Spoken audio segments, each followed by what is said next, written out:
Nós estamos viajando para Cali, Colômbia. Nós estamos tendo coach de Colômbia que é SV Britânia a busca para vir dar algum trainer. Então, ela wak emocional aqui de wega oficial com a hunga. Então, ela bisa que ela gosta do time, ela gosta de hope talento do time, então na invitar-nos para ir Colômbia. Nós estamos indo, viajando com vários de emocional, que é time de UG5. Nós estamos indo para full semana de wega, então campeonato mesmo que tem na Cali, Colômbia. Nós de SV Britânia nos acercamos ao presidente Cedric Werleman.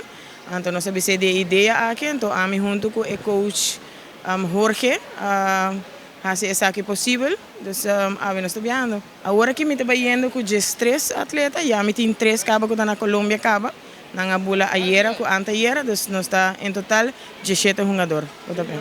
Nós temos full schedule para full semana, dus nós chega em carreira de anoche, amanhã nós temos parte mais nós está livre para nós por catch up, à tarde nós começa a training nang warm up e para jaluna mainta trempang nuebor nós promove galota. Qual preparação vai para com viagem? Hobby duro. Nós começamos a treinar tour de domingo, muito não que normal, está treinar tour de março com o webs. Nós põe extra training para ir para domingo e normalmente não está hunga de sabra.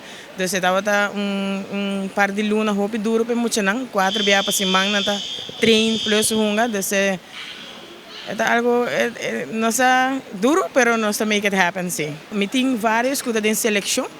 Sabia acaba, pero tenho que nota em seleção do Espanhol estava uma experiência única, algo inolvidável, que todos nós a make it happen para nós, que nós vai viajar outro caminho, nós vai ganhar experiência e nós a ser avisar que vai ter desse gente não que vai wakan, que tem possibilidade que por selecionar também nana, das tudo isso é importante para nós também, não? Nós não diz vai participar para participar, pero tem hobby futuro que tem futuro brilhante,